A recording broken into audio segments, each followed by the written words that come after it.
5 ay oldu. Yağın artık Alpcan Çelik Ramazan TRT yazsanız çıkacak bu hoca. 19 yaşında dünya birincisi. O artık lütfen söz verdiniz. Kalbi Selimiye Camii fan grubu. Alpcan Çelik Ramazan TRT yazsanız. Yazalım.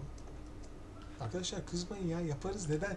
Merak etmeyin, elimden geldiğince yapmaya çalışıyorum. Hiçbir şeyi kaçırmıyorum. Selimiye Camii müezzini Alpcan Çelik. Edirne.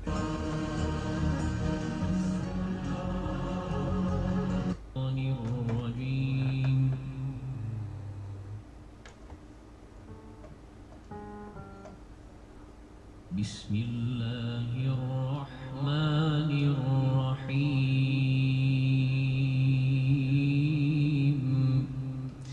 Okuduğu ton do üzerinde başlıyor.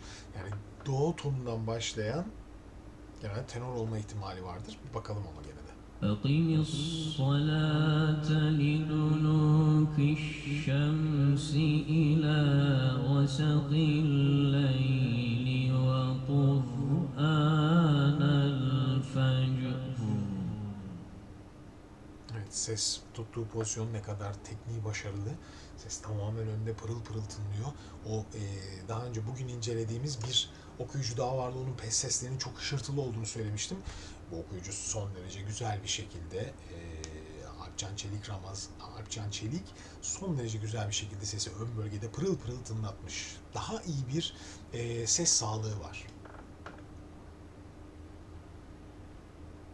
İnne Kur'ânel fecri kâne meşhûdâ. Yani bariton da olabilir. Çünkü çok güzel bir koyulukta geliyor ses.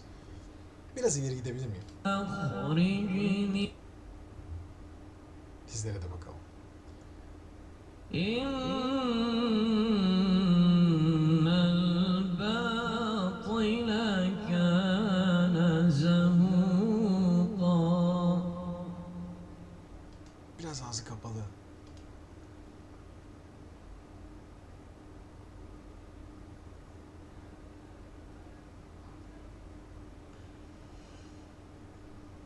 وننزل من القرآن ما هو شفاء ورحمة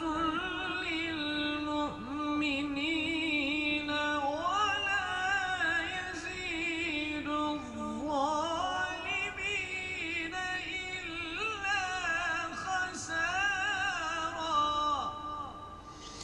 Son derece iyi bir nefes kullanışı değil mi arkadaşlar? Yani bu kadar uzun bir nefeste bu kadar farklı zor nameler yapmak hakikaten çok çok başarılı. Nefes kullanımı çok çok başarılı tabii ki. Yani ben Kur'an okumada uzman ve belli bir yere kadar bilgisi olan biriyim. Fakat sadece nefesle alakalı olarak fikrim son derece doğru ve güzel bir nefes kullanımı. Hani bir şan eğitmeni olarak sanki hep içimden şey geçer ama yani biraz daha ağız açıklığı olsa daha iyi olur. Daha rahat eder okuyucu diye düşünebilirim. Devam ediyorum.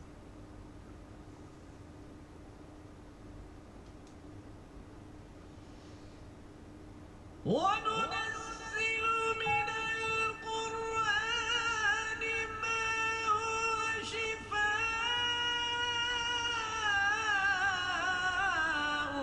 ورحمة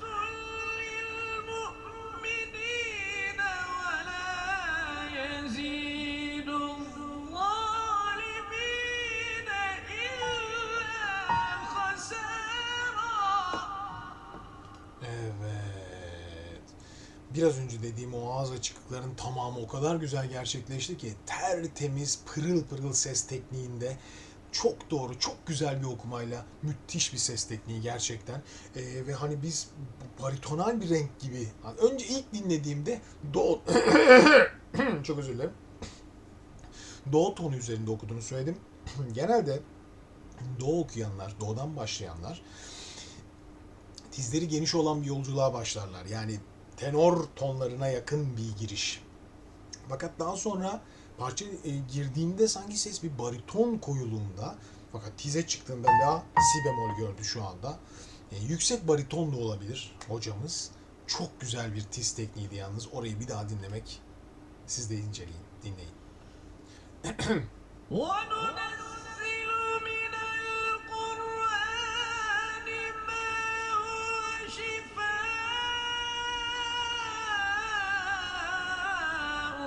ورحمة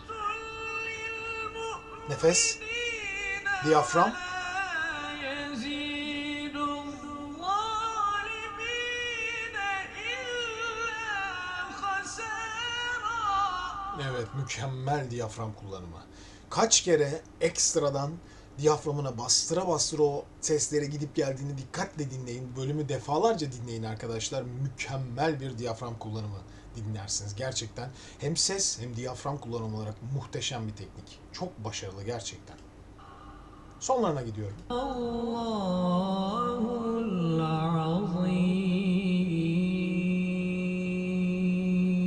العظيم.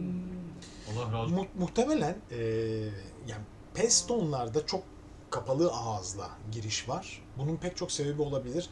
Ben bu analizleri yaptıktan sonra sizler bana yorum olarak da yazıyorsunuz. Kur'an-ı Kerim'in okunuşuyla alakalı olarak bazı harflerin kapalı tutulması gerektiğini söylüyorsunuz. Bu sebeple olma ihtimali vardır. Dediğim gibi benim bilgim sizler kadar olmadığı aşikar. Ben sadece gördüğümü ifade etmeye çalışıyorum size. Özellikle tiz seslerin hepsinde o kadar güzel bir açıklığa sahipti ki son derecede güzel sesler çıktı. Pes seslerde ben hep bir şan hocası mantığıyla biraz daha açabilir ağzını diye düşünüyorum. Sadece fikrim bu. Çok çok güzel performanslar arkadaşlar. Teşekkürler gönderdiğiniz için. Devam edelim.